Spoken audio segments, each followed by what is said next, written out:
And please, women, don't attack me. Don't take even that from us. But men have a similar, it's not similar, sorry, I'm going to be really careful how I phrase this. There is something called the andropause. It doesn't happen as rapidly. This is a safe space. Okay. This is a safe space, Kevin. You can just say what you want. It doesn't happen. Well, I said it to a girl the other day and she took the head off me. She was like, it's not the same. And I was like, no, I know it's not the same. It happens quite slowly. It's, dwindling testosterone. And it happens not as rapidly as a woman with estrogen, but testosterone slowly starts to drop, and then it impacts body chemistry, mental health. Men lose their drive. Like when you've loads of testosterone, you want to take on the world. You see big fucking balls and men that jump out and go, yeah, come on. And guys who take steroids can take testosterone. That's how they're so. But when that starts to fall, when you reach it actually starts to happen in the late 30s. And then a bit like females 40s, then. Yeah, and then into the 50s. And men don't talk about this. They don't even know about it. Actually, I mentioned it to my Mr. Fabulous and he had no idea that this actually existed. Because he was talking about somebody he knew who commits suicide. And I was saying he was in his 50s. And I was like, it's a possibility because there is a link between the two, between andropause and men who get severely depressed and just don't know what's wrong with them. And they won't go to the doctor to talk about it, so they're not even aware of TRT, which is like HRT, but it's testosterone replacement therapy. I know that when I came out of my last relationship, I was quite traumatized and I was terrified of going into another relationship, and all of those fears became very overwhelming, and then I allowed them to define what I thought was going to happen in another relationship. For a long time, I allowed that. And then once I started to do the work on myself and, be a bit more logical about it and kind of say, like, it's, chances of that reoccurring are next to none. The chances of that happening again are next to none. Plus, I wouldn't allow it to happen again because I would recognize it very early on and I would take the power to stop it, to end the relationship. So it's about taking that power back, not allowing that fear to overwhelm you. Instead, saying, I have a power now that I recognize something, that if I did go into a relationship and I did see these patterns happening again, straight away I'd have the tools to end it and I'd have that power. I know I've lost a load of weight, but I don't think I love myself any less when back then or compared to now. Like I was heavier and I was, take off my clothes and I would have been definitely classed as clinically obese. Mm-hmm. But I didn't not love myself. I was very comfortable in who I was because, again, I had the power to not allow that to define me, that this just physical thing is just one aspect. And there's a lot of people out there who love you regardless of what size you are. A lot of people out there love you for the size you are. I was going to say that, yeah. You look great, Kevin. It's been 10 months. I was only looking at the podcast we did 10 months ago. That was my first podcast. I know. But I actually haven't... Have I seen you since then or only been talking to you? I think we've been talking. Like we've always texted each other and messaged each other. Well, yeah, I'd text you and you wouldn't reply because you changed your phone number without telling me. And then I forgot to tell you. What? Who changes their phone number? I don't have any racketeering going on. That's what you think. I don't have a burner phone. Okay. I signed up with another company and they were SHIT. Okay. And then I went to get my phone number back off them, but they froze my phone number with them for 3 months. That was their contract. So I was like, I'm not waiting around. So I went back to my phone company because I'm not endorsing anybody, and I had to get a new number. Okay. But I just forgot to tell loads of people. And they were like, did you die or something? Even Clelia went, are you dead? Because she was ringing my old number.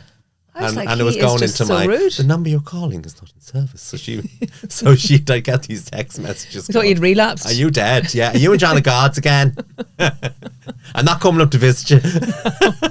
I was like, he's very ignorant. He's not replying to anything. And you know the way, because I'd always get a little 2 blue ticks after you. So I was like, he's not only is he not replying, he's not even reading them. I thought I was relapsed. I bet you did. Did that cross your mind? Did you go, oh my God, what is it? No, because I was following you on Instagram, so I knew you'd fallen in love. And I thought you were just in a love bubble. I got addicted to dick. Am I allowed to say that?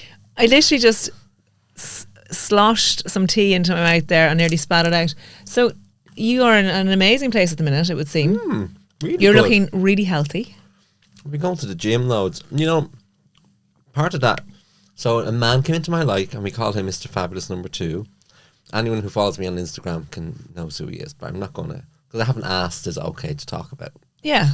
So I won't say his name. No, that's okay. But I mean, I might as well be talking about him because he's all over Instagram. I know. But yeah, he came into my life and enhanced it. That sounds real, doesn't it? Sloppy, like he enhanced it. No, But it's lovely. he did, because he'd gone through trauma in a similar way, not identical, but something traumatic happened to him in a previous relationship, and we came together. We'd met at a wedding 7 years ago. Okay. At a mutual friend's wedding. Yeah. And then I'd forgotten about him. He was sitting at the same table. I was with my ex. He was with his ex. And then flash forward to last year, and I got a friend request, and I'm looking at the face going, I know that face from somewhere, but I couldn't, put it together. So I accepted the request. Then I got a message from him saying, thank you for the friend request. So we started chatting, and I said, I feel like I know you from somewhere before. I feel like we met. And I just got a smiley face. And then he asked me for coffee. We went for coffee in Starbucks in Rathmines. And he told me there at this over coffee that we met at a wedding 7 years ago. We'd mutual friends. And then it came back to me. He didn't have a beard. Okay. Back then. And he's a beard now. He's a beard now, yeah. So, big ridey beard. And then we went on a date we got food in Elephant Castle, and then we went to Stella Cinema and we kissed. Our first kiss was in the Stella Cinema in the foyer. Well, actually, we just gone to the toilet together. Okay. And we came out of the toilet and we kissed. Now, we'd washed our hands because we're very hygienic like that. See, he's them Chinese, they're very hygienic. Say Chinese. Chinese!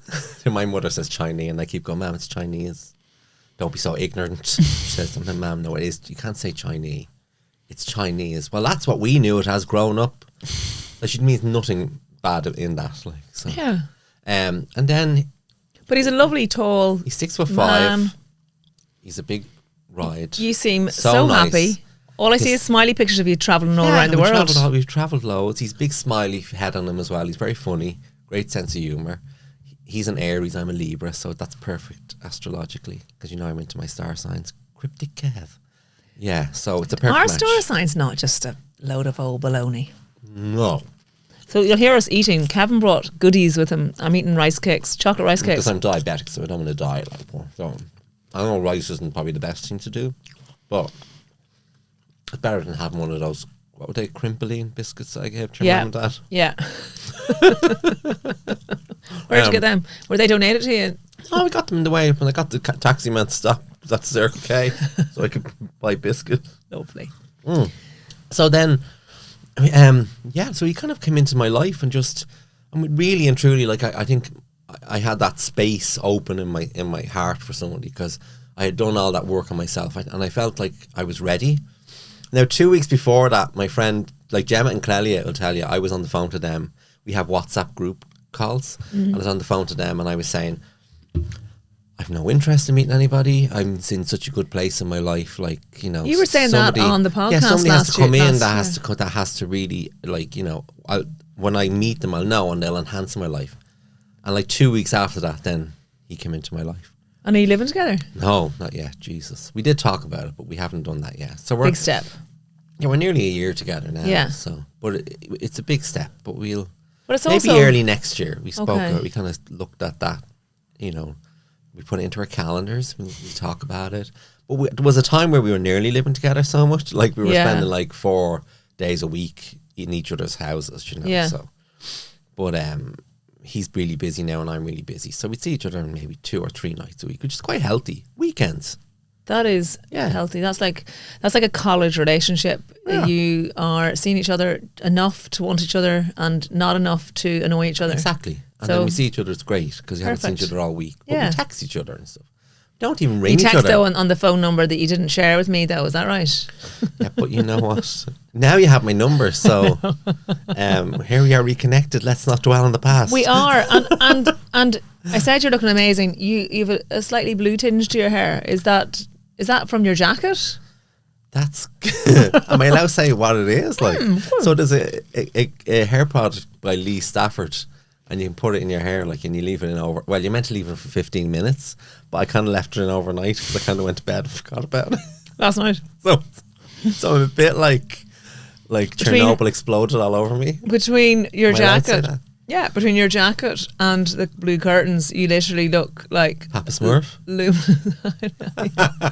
look great. You look great. And you're obviously hitting the gym. Hitting the gym. And, that's one of the things I was going to say was that I was terrified, secretly terrified to go back to the gym because of my diabetes. And I had this deep fear that I'd, be working out on the treadmill and then get low hypoglycemic episode and collapse and nobody'd know, and then I'd die in the middle of the gym. Sweaty mess. Would you not just wear one of those diabetic bracelets though to avoid that? No, they're very unfashionable. They just don't go with the overall look. Don't go with my overall look. No, not my vibe. You're type 1, aren't you? Ming, yeah. So Ming was great. He was came along and was encouraged me to go back to the gym. So he was like, why don't we just research why and look at what you can do. So we sat down and we researched it, and as it transpired, it turned out that what I love doing is weight training, and it's the best thing for type 1 diabetic. Explain why. Because of the muscle needs the insulin. Muscle utilizes insulin. Use insulin in a very effective way. So I was reading that some weight bodybuilders use insulin to get even bulkier, yeah. So I go to the gym, do my weight training. I go about 5 nights a week. I'll go after this to the gym. Will you? Yeah. So I'll go back to work, and where I work has a gym. Where do you work, Kevin? I work in Radio Television. Hello, Radio Television. Can I help you? Blonde speaking. No, she's not here. Sorry, could you hold the line, please? Beep. Don't worry. I swear to God, he won't stop ringing out, So tell me now, what did Sean do? He what? He went down on who? Beep, hold on a minute, Mary. Hello, Radio Television. Blonde speaking. No, we don't have a number for that. Beep. Now, Mary, what was I saying? Do you like working in RTE? I do love working in RTE. RTE has a lot of really good, nice people. There's a bit of controversy happening in there at the moment. A bit? I mean, I'm as wide to it as you are because we haven't been filled in any information. So whatever's in the paper is all I know. But despite all of that, it can be a toxic culture. I think I think all workplaces are capable of having toxic culture. But on the ground where I work and the people that I work with, making the programs, look, we're the creatives, we make the programs happen. And there's probably about 12 departments within RTE before anybody goes in front of that camera or that box that you watch on the television. There's probably about 12 departments who all work together to make that image happen. People don't realise that. All they see is just the person sitting in front of the box. But there's all these people working around, including myself, costume, makeup, set design, props, lighting, cameras, all these other people, technicians that make it all happen. And they're all the people that are wonderful. The directors, the producers, they're all the people who are my people. So RTE is a lovely place when you're around all those people. Okay, and what's the mood like in there at the minute? Is angry? Yeah. Okay. People are angry, and I don't blame them. Know, there's been moments there where I've asked even for a lick of paint on the wall and been told there's no money. Okay. And we've gone to the painters and got leftover paint and done it ourselves. So, and I'm not telling tales out of school. No. That's the reality of what we were told. So we were told as the workers there was no money, and then this all comes out, and it's okay, well, there's obviously is some sort of finance there for them to mess around with. But you know what, it makes you feel that there's a lack of respect for what we do. So we as the workers who make the shows, without us, RTE wouldn't have any shows. And so RTE would be redundant. The managers wouldn't have anybody to manage. So, and I think it's about time that people like myself and all the other workers see it like that.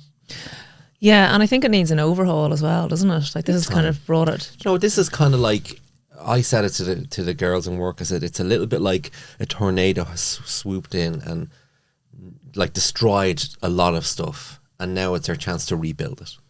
Yeah. So it's a kind of that. It's within that black cloud is the potential to make it a better place.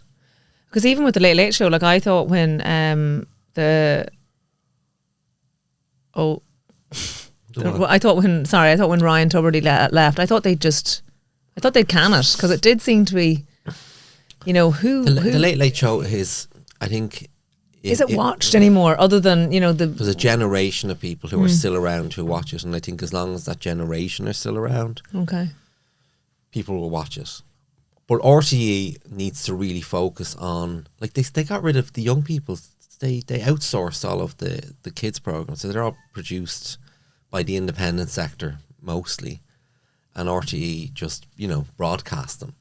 But for years, RTE had a young people's department that created all of their own shows, was highly creative. We grew up on Bosco, 40 Coats, Wonderly Wagon. I loved Bosco. It was my favourite thing. But RTE were looking at the young people and going, this is the future, so we need to focus on them. Yeah. And they threw that away. I was reading something in the newspaper there today, and it said they need to be getting more. So the people that watch the shows need to have more of an input into them as well. It's almost like user-generated content. Yeah, that's absolutely. In order for it to actually move forward, otherwise they're just gonna. Yeah, absolutely. They're not going to move forward at the times. And it is taxpayers' money, so the people should have a voice in what's needed to be created. And Ireland is a changing landscape rapidly. Like, we've become this. Like, I know Dublin has become this multicultural city. Like, it's nearly like I used to go to like New York and Toronto and London and think, oh my God, these cities are amazing. And now you go into Dublin City and it's like I'm in Toronto, because there's all these different nationalities coming together and living together. So, and I know RTE does, dip in and out of, trying to represent all of those nationalities, but I don't know. I'm being a bit controversial here, whether it's tokenism or not. So okay, well, it's fair to say. Yeah, I mean, sometimes I look at things and I go, are they just ticking a box? Or is that an organic family representing in their culture, in everything, their food, in their clothes?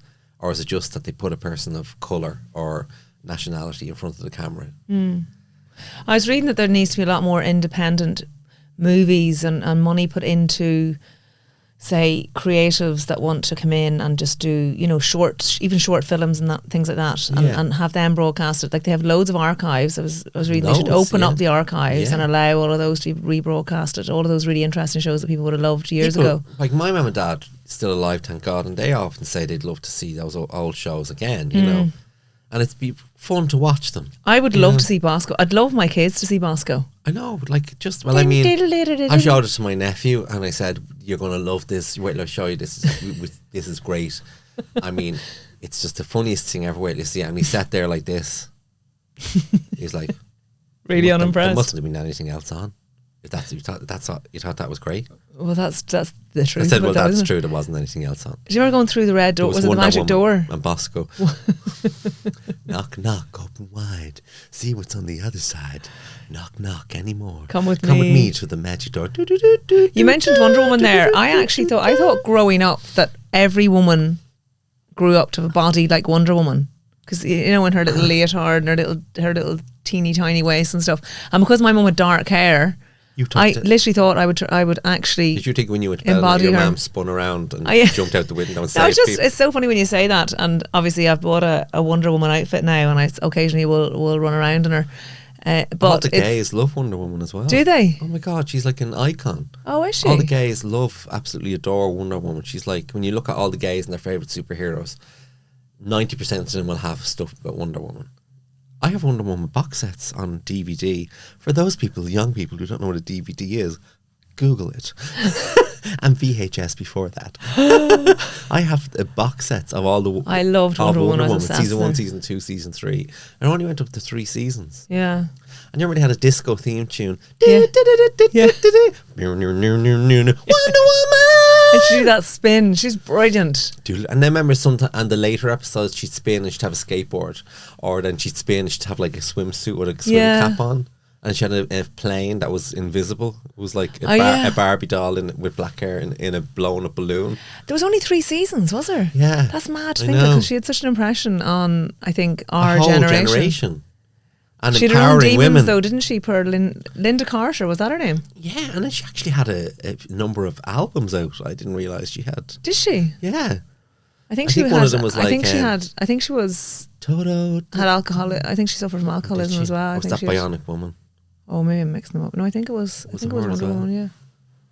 I know she had a number of songs. I think one was called Toto, I can't believe we're in Kansas anymore, or something like that. Toto, I got the feeling we're not in Kansas anymore. Kevin, I think you're auditioning for like a singing. Karen Carpenter tribute band, because I want to be that skinny. Controversial. Are you still acting? Are you still going to acting classes? No, that's finished. Okay.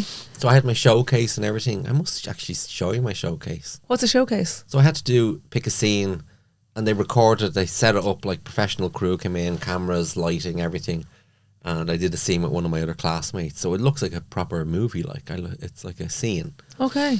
Yeah, and so I'd that's love to your see showcase. that. I'll send it to you. And do you audition for any shows? Oh, you see now RTE might be interesting. I have auditioned Opening for a up to you. couple of shows. Okay. The problem is sometimes it doesn't, because it's very hard for me to get the time off. I'm in a pensionable job in RTE, so it would probably need to take a year or two off, or do something like you did and just take that leap, take the parachute and jump, and see what the universe would supply to me.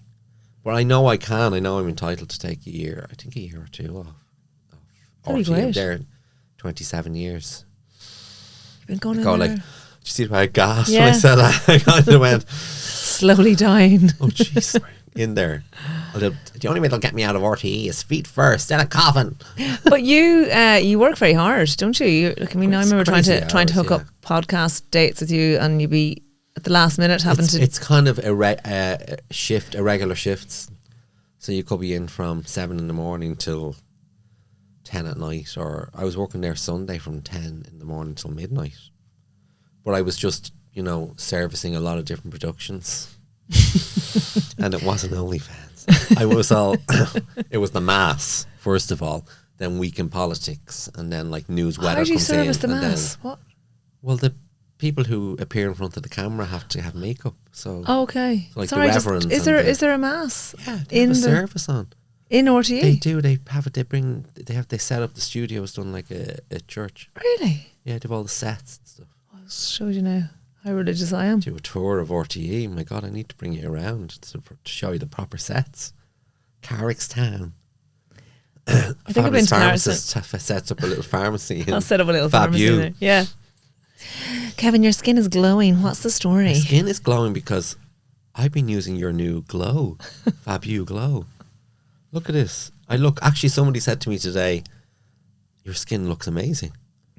I mean, I always get compliments on my skin, but they were like, no, Your skin really has good. always been good, but it's looking particularly good with all that, fabÜ all of Glow. those amino acids that are just building your collagen. It's incredible.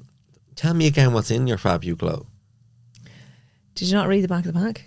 I just take things. I know, yeah. I'm a bit ADHD like that. There is. I don't have time. I read the first sentence. I know. There's 5 amino acids that build they help very your body good to for my build your muscles natural as well. collagen. Yeah, they are excellent. And then there's vitamin C, vitamin D, vitamin E, vitamin A, which is great for complexion. Hair and nails as well. And Vitamin then D. pantothenic acid. So there's loads in there. And then So good that's for why my oxidative skin is stress and looking- pollution and UV And damage. my and everything. pores have shrunk as well.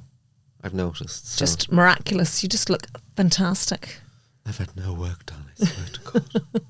Well, you've good lob of Botox in the forehead there. I can move my forehead. Did you ever get any Dr. fillers? Sammy in Donnybrook helps me out. Do you ever go for the absolutely completely frozen look where you literally look startled? No. I go to a good doctor. Yeah. in How often do you Donnybrook. go? Every 3 months. Yeah. And Dr. Sammy, he's lovely. And do you ever get any filler in the cheeks? No. He told me I didn't need it, so I'm listening to him. He's one of those good ones where Yeah, he'd go, yeah. like I went in one day and I was like, I want this, and he looked at me and went, you don't need any of that. He'll give you a bit of Botox so you look fresh. Yeah. He said, but anything else? He said, So no. you don't look like you've been working from 10 in the morning to 12 at night? Exactly. Yeah. Yeah. So he's really good like that. And I like somebody like that. He's not trying to just make a load of money off me. Yeah. Money I don't have because, RTE don't have any money. So. Apparently they do. They just don't pay you it. Will we get into the confessions? Okay, I'm gonna go through some of these. Okay, spotty bum. I've had it for as long as I remember. What can be done? Oh my God. Isn't there That could be like little hair follicles that that's what I are. mean. Like, has she exhausted all avenues like something simple like Sudocrem? Or Diprogenta, which is a cream you can get as well. Salicylic acid can be good as well to break down those bumps, and actually then it can expose the skin to proper moisturisation. Or something with urea in it above 10% can also break down kind of hard lumps like keratosis pilaris. You know, the chicken skin on the tops of the arms? Oh, yeah. Can be something simple like that. Now, is urea like that's urethra? What I would advise. Is it a piddle? No, it's not. It's different. It is a natural moisturising factor in the body. Yes, right. it is. Oh, that's urethra. I was thinking of. Yes, you're obsessed with urethra. Urethra Franklin. Here's one here. I think you can probably help with this, Kevin. I'm so sad in my marriage. It's so draining and stressful. He suffers with anxiety, but it suffocates me. I wonder what age he is, first of all. Mm-hmm.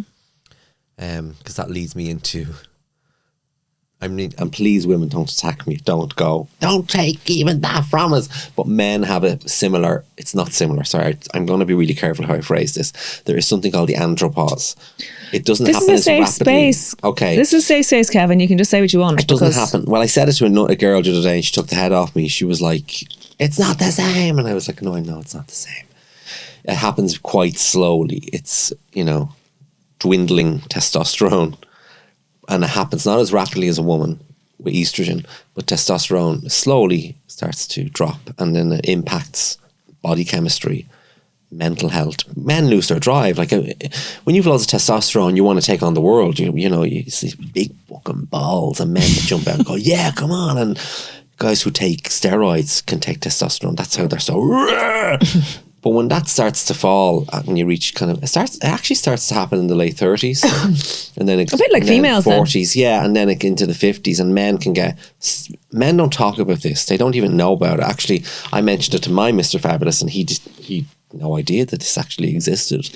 Because he was talking about somebody he knew who commits suicide. And I was saying he was in his 50s. And I was like, it's a possibility because there is a link between the two, between andropause and men who get severely depressed and just don't know what's wrong with them.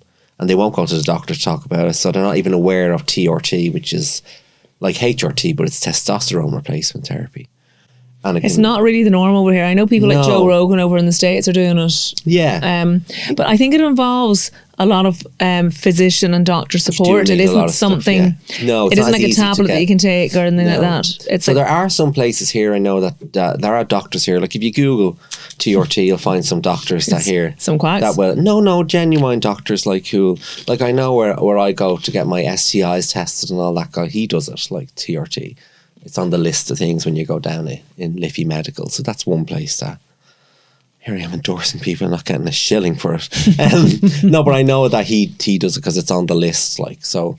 And do you know what it involves going through TRT? I think you have to get like blood tests, and then they take a number of different tests in your body, and they determine your testosterone level. And based upon your testosterone level and your age, then you go on an injection. Yeah, I think, but I think it has to be closely monitored. Yeah. Because I know some guys who are big into weight training who take it and it's prescribed to them. So they take it because they have low testosterone. But it also helps them with bodybuilding as well. So as another side effect. I'm not endorsing steroids or anything because it is a steroid, as well. But the thing about taking testosterone therapy is that when you're injecting or putting testosterone into your body from an exogenous source, from an outside source, your testicles stop producing as much testosterone as well. So you're into this vicious cycle of and then your testicles can shrink, and then to go off the testosterone, you have to wean yourself off very slowly. It's like medicine for depression. It's like it replaces, in the sense, the natural chemicals in your body. It helps. It boosts serotonin, boosts all the other chemicals, and when you have to be weaned off it as well, because you can't just stop. So similar effect. It's like synthetic versions going into your body. But you shouldn't just be getting testosterone on the black market. But I do think that we will be, if you're looking at America, obviously we're usually 10, 20 years behind America. There's a lot more of testosterone therapy being used for what you say andropause, for men that are getting older, that want to feel more energy, that want to have more drive, that feel they're kind of, they've lost their youth, I suppose. And men are uncomfortable talking about it. And that person who sent you that message, there is a possibility that I if forgot she we were sat talking down, about someone's confession. I thought we were just like, back to Kevin. No, but it's possible that if she sat down with her partner, maybe she researched it first herself, and then was sat down with him in a safe space, comfortable space, and talked about it in a non-attacking way, in a supportive way. That's, helping him to understand that he's not alone. This is happening to men all over the world and has been. Well, how can she help herself though? She's feeling suffocated by it. If she's feeling suffocated by it, well, Eckhart Tolle would say that, anxiety and depression are states of mind and they're not you. Who's Eckhart Tolle? Eckhart Tolle, he's like a really famous mindfulness master. He wrote like A New Earth and Power of Now. Okay. So I've heard of Power Now. Yeah. Okay. So, he would say that all of those things, anxiety, depression, panic attacks, they're all just states of mind and they're not you.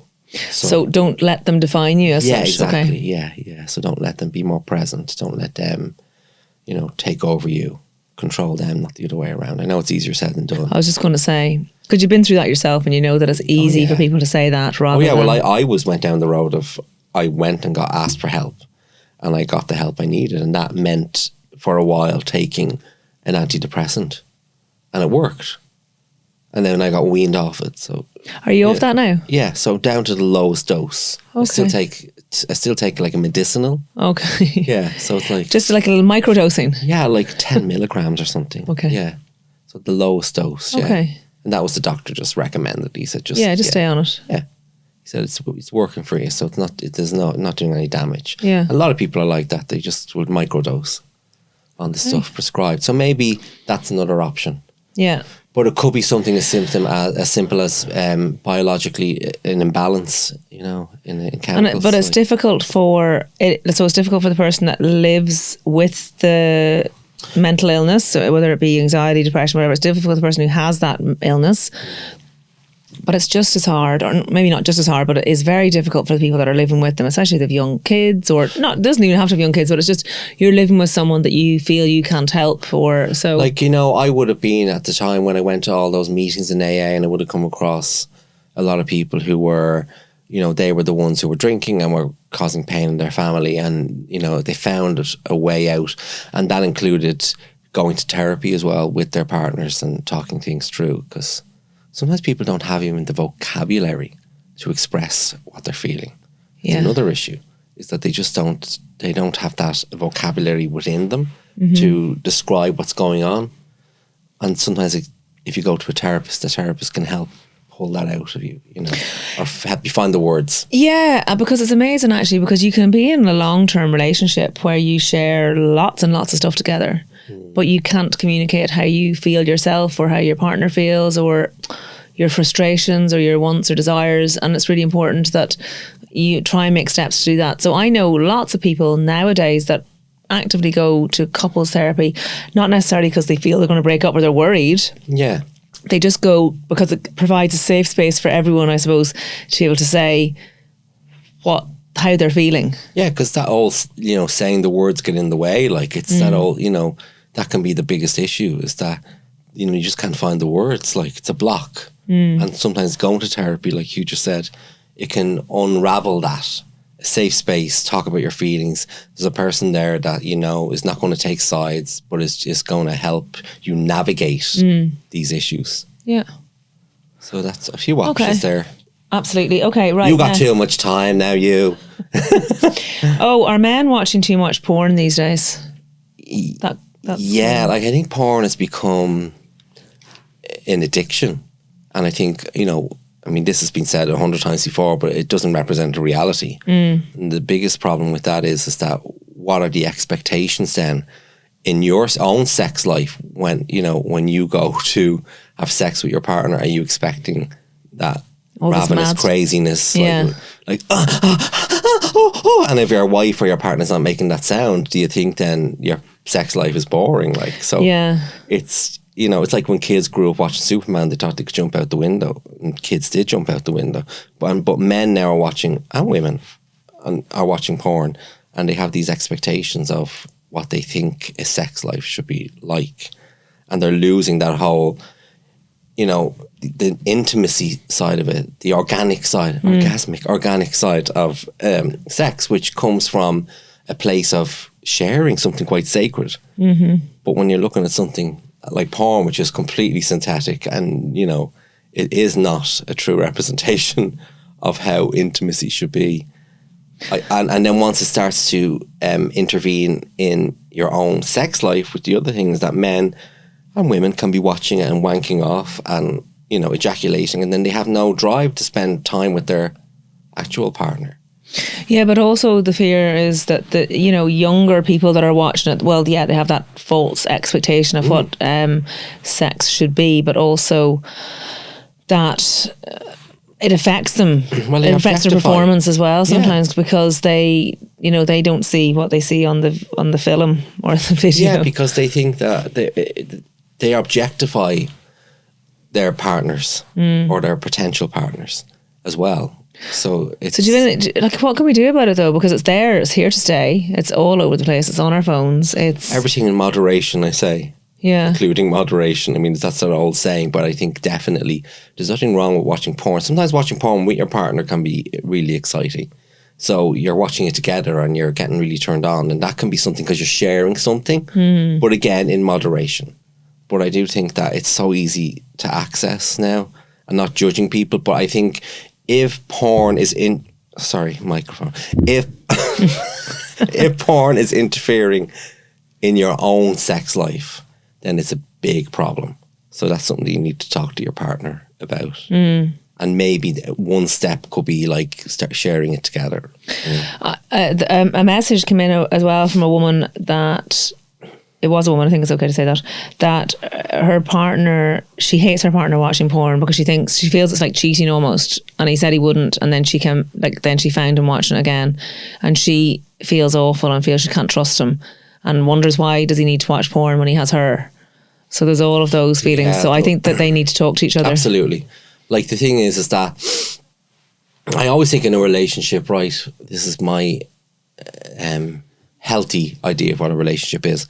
You can't own somebody in a relationship. You never own them. They had a life before you came along, and you know, you had a life before they came along. Sometimes you have to respect the little things, and you have to step back and go, okay, he's just watching porn. Would it not be worse if he was out doing it? So sometimes you have to go, okay, let's look at the bigger picture here. I don't own him. I should never try to control him. But he's doing something that is not potentially that much harm unless, as I said earlier, it's preventing them having a healthy sex life, as in he's no interest in her anymore. Then that's a problem. But if he's watching it and then they still have a healthy sex life, then I think just let him. It's, you know, you can't control people. It's a little bit unhealthy to try and stop people doing things as well. Wise words from Uncle Kevin. You really are a good agony uncle. I'm on to the next one. My pre-reg exam, that's pre-reg pharmacy exam, was so hard and I feel so sad. That's probably something that you can answer, but well, it's just someone that did an exam. It's a professional exam, professional qualifying exam for pharmacy, and it just went really wrong for her, and she feels very sad. Don't beat yourself up, first of all. No, and you can do it again next year. Absolutely, it's not the end of the world. She probably did, or he probably did extremely well. I suspect that they did. And because it's like sometimes you do an interview or an audition or whatever, and you think you've done really bad, and they're usually the ones that you do the best in. You know, it's just that sometimes you're overwhelmed at the time, and and your impression of what happened versus what the reality of what happened are completely opposite. So, and like you said, it's not the end of the world. You can always do it again. It's always another exam. Yeah. I got scammed out of 7K last year, and I haven't told anyone, and I feel so ashamed and stupid. You're not alone. No. It happens to so many people. Friends of mine, their parents got scammed, and that, you know, that e-flow Oh yeah, You know, they're sending texts I got around loads of those text messages. saying you owe money from going past the toll. Yeah. And if you don't pay now or click in here, we'll charge you like €199 or something like. But it seems really real. It is. Yeah, well, it looks real. And her parents got scammed out of hundreds and hundreds. So what do you say to someone that got scammed out of 7k and feels really ashamed and stupid? Okay, you have to look at what you can do about something and what you can't do. If you can get the money back, great, you've achieved something. If you can't get it back, sometimes you just have to relinquish control. Don't beat yourself up. There's nothing you can do to change it, but you can, like what you're doing now, we're making people aware. You put a message out, we're now making people aware of scams, so you're actually helping somebody else, so you haven't gone to waste. So maybe looking upon it as maybe you're the person who was chosen to send this message out to help other people. Don't beat yourself up. I think so too. It happens to so many people. It happened But to also, a girl I work with. Same thing. She got scammed out 500 from an on-post one. At Christmas time, she'd ordered lots of stuff online, and then she got this thing saying you owe so much money. Oh, in customs. And they wanted her bank details, and she gave it, and they took 500 from her account. And is there any comeback with them? No, you not really, no. Okay, so try. So if you don't talk to someone about it, you may not. If you did talk to someone about it, you might find a way of getting the money back. I don't know. Yeah, but I think that it's important to share that experience with someone. No one's going to turn around and say to you. Yeah, and if you're listening to this now, and if you did find a way of getting the money back, maybe send a message to Laura privately and she can put something up. Yes. Because there may be ways. I know the bank do warn people, and they do, and that's their way of washing their hands, I suppose, of it, that they warned everybody. But I'm sure there probably are ways and means if you were to dive deep enough to get, even if you got like a quarter of it back or half of it back. Yeah, exactly. The R&R makes me so horny that I have to masturbate daily. No, that's my R&R. I sent you a message as well, and I told you that all of a sudden after taking R&R, I was able to shoot a moth off the curtain rail. Like all of a sudden it We're was moving swiftly on, but anyway. But I think there's something in your R&R. It should be called Rockin' Randy. Okay, here's someone. 5 kids, husband refuses a vasectomy. We've had no sex since last year. Don't think he cares. We're only 40. That's one of those situations where I would definitely say if they want their relationship to work together, they will work together. Mm-hmm. If they want, it's as simple as this in relationships. If you want it to work, you'll be willing to do the work. If you don't want something to work out, you'll part ways. But if you both want your relationship to go to navigate through this difficult phase, then couples therapy will be the way to go. Yeah, somebody to listen to. If you can talk about it among yourselves first, great. If you can't, then it's always there's people out there that can help. But you'll want to do that together. If you want your relationship to last, you'll want to do that together. Yeah, and I think for a lot of relationships too, if you have kids, you can literally be like brother and sister co-parenting these kids, and unless you have some kind of a spark. Now, for some people, they don't need to have sex, but a lot of people do, or one partner does, or both. But that can be the glue that keeps a relationship going. So whatever that spark is, whether it's sex, whether it's going out and walking, whether it's cuddling and kissing, could be anything. Yeah. But I think that you can get very lost in the mundaneness of raising children, doing housework, trying to keep a roof over your head with work, and the relationship can go so far down the pecking order that you forget why you're with each other in the first place. And we live in a society that puts so much emphasis on the act of sex, that it's the most important thing, that it represents the love in the relationship and all these other things that, we watch movies where it's always about that's the spark, but that's not necessarily the spark, because your relationship constantly changes. Yeah. And what's a spark now can be a different spark 5 years from now. So this could be just a phase that they're going through, and if they're willing to, maybe ride this wave, literally, it may end up in the ride. And he's refusing a vasectomy. So vasectomies are great if people have finished their families. They are great for people whose partners are happy to go for a vasectomy. But I suppose it's like anything, you can't force someone to do something that they don't want to do either. My understanding is, and this is because I know somebody who had a vasectomy, that you still ejaculate, but it just comes out, in their words, real watery. Well, it's just that there's no semen in there. No sperm, I don't think there's any change to the them. consistency. It's just that there's no sperm because you actually cut the vas deferens, which connect the testicles to the tube that goes in. The vas deferens is the tube. And look, he's going like that the sperm travels up. So when that's clipped, the sperm can't go anywhere. So that's why it's called a vasectomy. Like a watery custard. Well, no, it's not. It's not. Well, it's just as far as I know. So I think that maybe if she's pushing for this and doesn't want to go on the Mirena coil, and they're not going to be using, they don't want to use other forms of contraception, that maybe they need to research what a vasectomy entails, because he could just be scared because he could be hearing horror stories. But equally so, contraception for her might work, like something like the Mirena coil or that. I think they need to talk. Or they might, I think with all of these situations, they need to talk, allow don't time they? to pass, and then maybe when it comes to naturally, they may not be able to reproduce, and then just take it from there. Okay, I have something here. How do I start over after the end of an abusive 30-year marriage? Well, I'm not comparing what I went through at all with something like that, but I know that when I came out of my last relationship, I was quite traumatized, and I was terrified of going into another relationship, and all of those fears became very overwhelming, and then I allowed them to define what I thought was going to happen in another relationship. For a long time, I allowed that.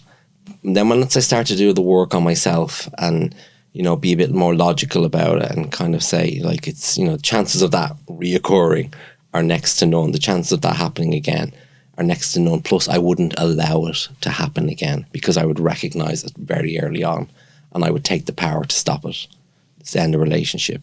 So it's about taking that power back, not allowing that fear to overwhelm you. Instead, saying, I have a power now that I recognize something, that if I did go into a relationship and I did see these patterns happening again, straight away I'd have the tools to end it, and I'd have that power. So it's Take the power back. Take the power back. Yeah. Okay, I love it. How do I love myself even though I'm obese? Is it even possible?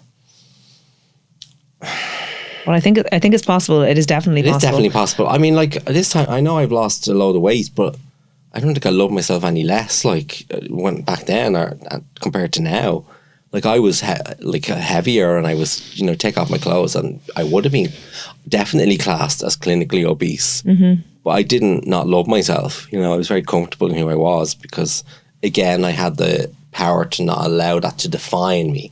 That this just physical thing is just one aspect. And there's a lot of people out there who love you regardless of what size you are. A lot of people out there love you for the size you are. I was going to say that, yeah, of course. That there are people out there who want a bigger sized person, and they look at a person who's skinny and does nothing for them. So, don't trap yourself into believing that you can't be loved, and love yourself. Absolutely love yourself. I think that we always have had issues in society with, body shape and body type, and what's most attractive and what isn't as attractive. And it even goes for representation with people of colour in the media. Young black girls are growing up seeing all white faces in the media everywhere, and they don't, if you don't see your own self represented, that's why how can you believe now being, which is colour. fantastic, and they should be in the Little Mermaid as well. And Little Mermaid and He-Man, which I grew up, they brought in now, they've re-released all the He-Man figures, and then they've brought in new characters who are of colour, different race, so that it's for young kids growing up. They have their heroes that they can relate to. Yes. But the thing is that, like, if you go back and look at, in 1987, the director John Waters brought out a movie called Hairspray, and Ricki Lake was the star of that, and she was this Tracy Turnblad, this chunky girl who was so confident, and she won this music competition that she went on, and she faced everything that was against her, like, so all the girls around her were all skinny and beautiful, and she was this little chunky, still beautiful girl, but she had that love for herself that helped her win that competition.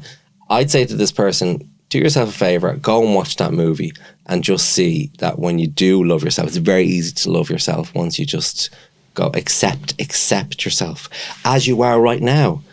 And you're going to change. Your body shape is going to go in all different directions. Like that's just life. So just accept yourself as you are now. It's not who you are going to be forever. 100%. Do you think women are each other's harshest critics, particularly with aesthetic trends being more accessible? Just from my perspective, I mean, I work in a predominantly female department. I'm the only man in my department. Are you? Yes, I'm the only guy. So I see two categories. I see women who really support each other and, they want to empower each other. And then I see another category of women who break down each other and are really nice to each other's faces, and then behind each other's backs they're like toxic. I was speaking to a lady yesterday on my podcast. She was a coach. She's a coach, and she was saying that, well, you're saying about toxic and breaking down. She says that a lot of that is jealousy. A lot of it stems from jealousy and envy.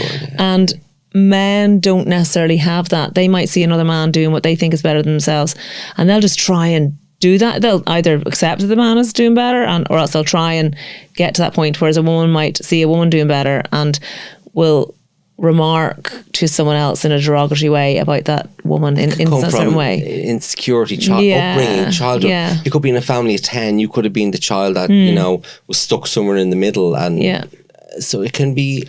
And women, by their very nature, gossip to bond. That's they to chat to each other, like in a fickle way, to like even just about like random stuff that men don't necessarily talk to each other about. Sometimes so there's that too. And sometimes what I see is that the woman is looking at the other woman and wants to be her, but doesn't really know how to verbalize that. So the only way they can verbalize it is to break them down, if that makes sense, is to pull them back down. But then men as well, I have to say this, I've come across men who can be bitchy. And I'm not talking about gay men, I'm talking about all men. Okay. Like I was in a situation once where I was dressed a bit like this, and somebody... Dressed gorgeously, you mean, somebody couldn't help but say, oh, have you raided Marty Whelan's wardrobe? But you know what I mean? They couldn't help themselves because somebody complimented me. They were just jealous, But that's what I mean. Men can get jealous as well. Yeah. So, you know what I mean? So I don't think that men are, exempt from that. Now, sometimes men can be like, I want to be the best in the gym. I have to be, if I'm weight training, I need to be lifting the heaviest weights. You'll get that amongst men. Okay. But that's ego as well. Men have these huge egos that I don't think women don't have as big an ego. No. They might be, maybe jealousy is their weakness and the ego is the man's weakness, if that makes sense. So interesting. So actually this brings me nicely into the next one. How do I deal with mean girls at work who exclude me from conversations and outings?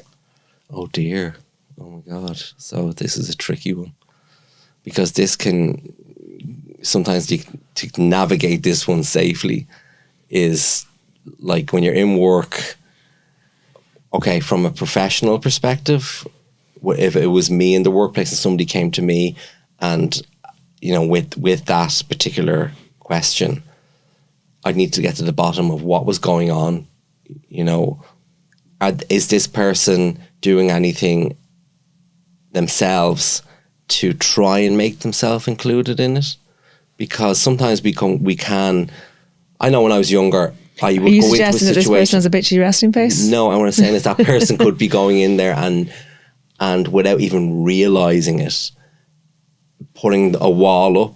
I'm not saying that person is doing that, but there's a possibility that can happen and they're not even aware of it. So the other people feel like, oh, I've not really in common with them because they don't really talk. The other people might feel, I don't know, maybe they don't, I don't think they want to know us.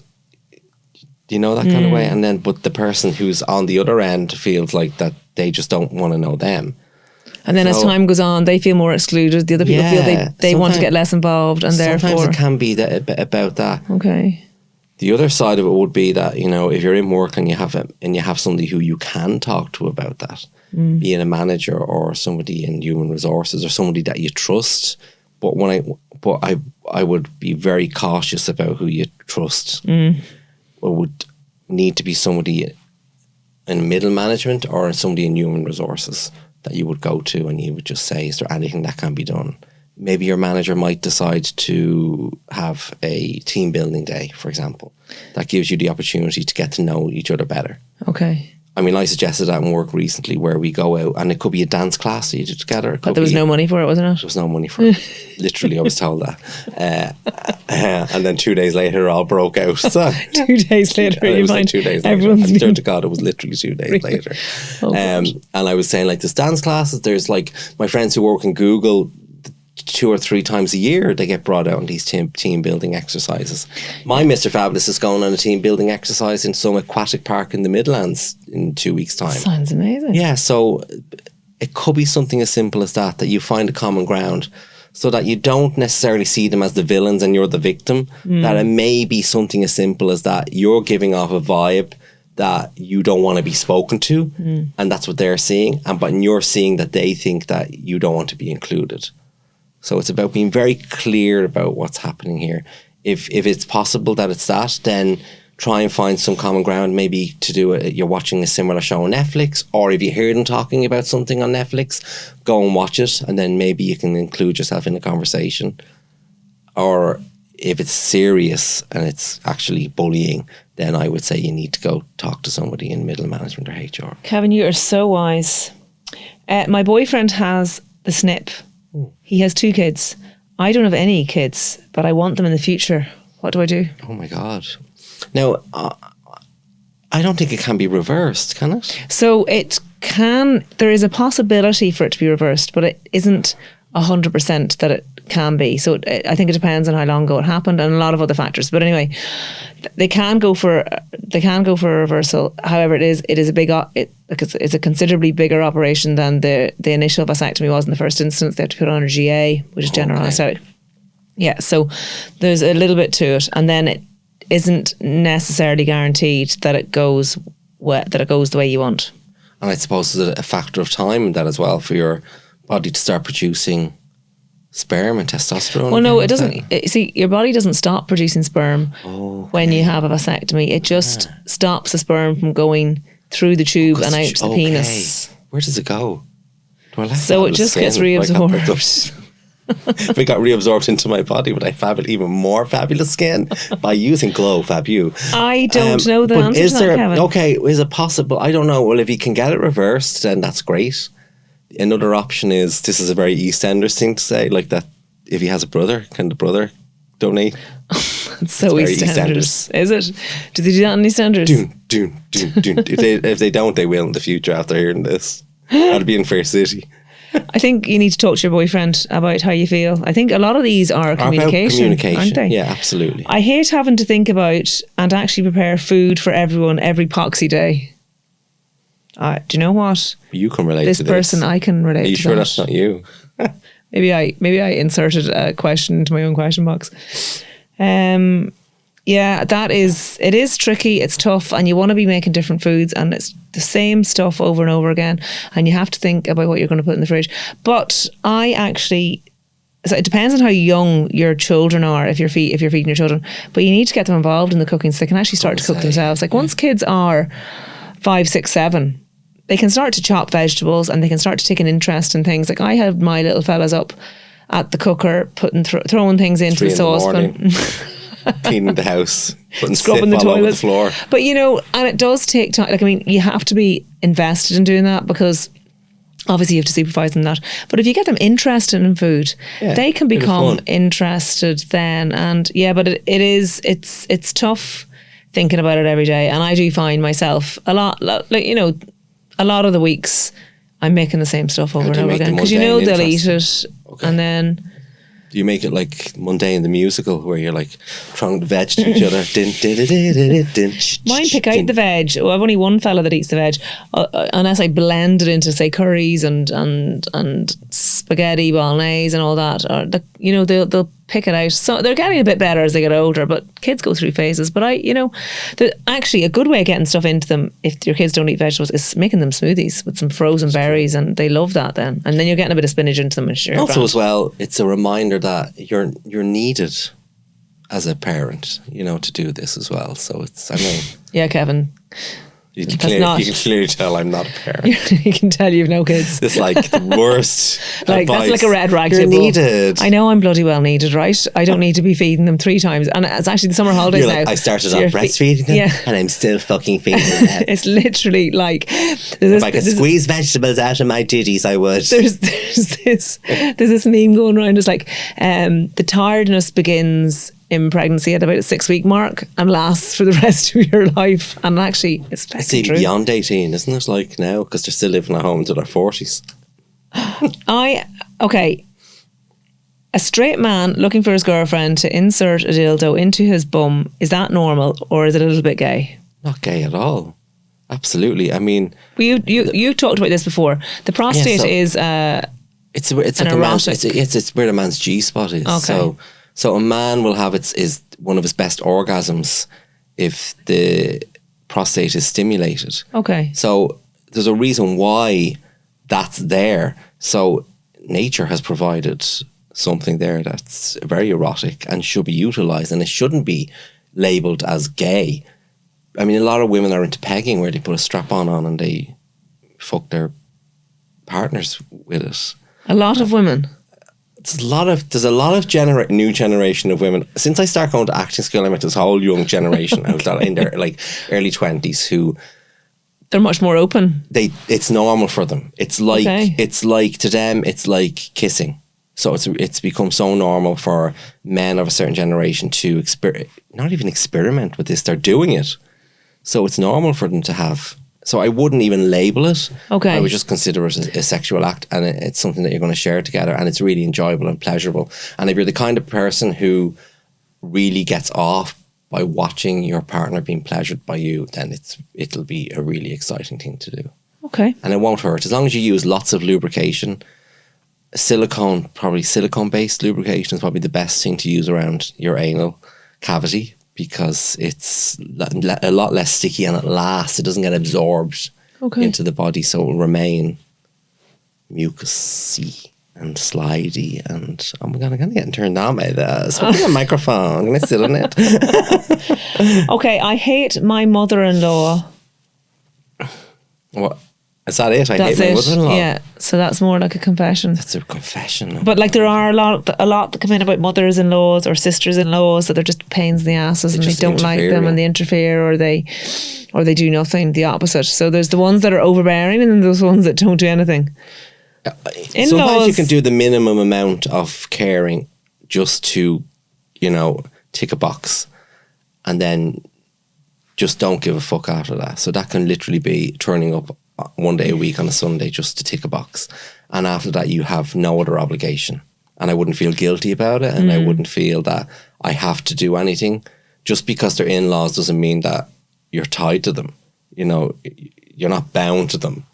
You can just tick a box, show up, have your cup of tea, and then walk away, and just don't entertain. The other thing is that don't bite into anything that they're spilling out. So oh yeah, well that's the thing. If they're being negative or what's that, passive aggressive? Trap you with certain they'll use certain words around you. Let it go over your head. Yeah, don't feed into it. And then I think the last one now, because we're going to have to wrap up because this could go on forever. I've got hundreds of these in. See you in 10 months. What? No, we definitely have to do this sooner. Oh no, I know. This should become a regular thing. What do I do with negative and toxic family? It's kind of basically what I just said there. It's quite similar. Now, negative and toxic family, again, it's about how much time are you willing to give to that toxicity. It's, you have, whether we realize it or not, we have a lot of control over our own actions and our own decisions. So we can give it the minimum amount of power just to tick a box, or we can, bite into all of those little baits that they're giving. So it's about taking back control. Take back control and realizing the power that you have. So it's about it's literally about when you see something or they say something, you just pause for a moment and just make a decision. Am I going to react to this, or am I going to just give them absolutely nothing that's worth my own power and just turn away from it? Okay. So it's about realizing the strength that you have as an individual. And depending on how negative and toxic they are, you may need counselling to help you get through it as well. Oh yeah, absolutely, because that can be another thing. It can be a situation where they're, if there's somebody that you're living with or you're very close to, then it may be a situation where you may need to have counselling. So, And you know what? Counselling can actually maybe make you realise that the person who is this negative person in your life or this toxic person actually deserves your sympathy, because you might realise through talking about how you're feeling and bringing up the past that actually they're the ones that are hurting, and that's why they are negative and toxic. And that might be a massive relief for you. Because a lot of the times is that they've inherited a lot of stuff, or they're not educated in a lot of stuff. So it can come from their upbringing, lack of education regarding certain situations. They don't understand what it is. And then you can help each other. You can educate each other. You can open up in a whole other expansive world of understanding each other, like you just said, because it can come from a place of past hurts themselves. Yeah. Usually the people who hurt are the people who are hurting the most. So I think I read that in a book somewhere. So sometimes they deserve your compassion more than because your... they're human, unless they're like narcissistic sociopaths. And are, which is a whole other and look, it can be. We're not trying to make this more little than, because it can sometimes be. And we don't know. Like that's all we got in the. Maybe this needs to turn into emails where people give actually detailed information about whatever situation. We might do that the next time. Because if it is a sociopath or a narcissistic sociopath, what I just said is just don't give them any power. Yeah, because that's their weakness. Because they thrive on knowing that they've upset you. And knowing that they have that power to upset you. So if they are that kind of narcissistic person, you break them down by giving them no attention. And they just get all flustered, they don't know what to do. And then they get fed up with you and then they move on to somebody else. So another victim. No, but unfortunately, it's not your problem.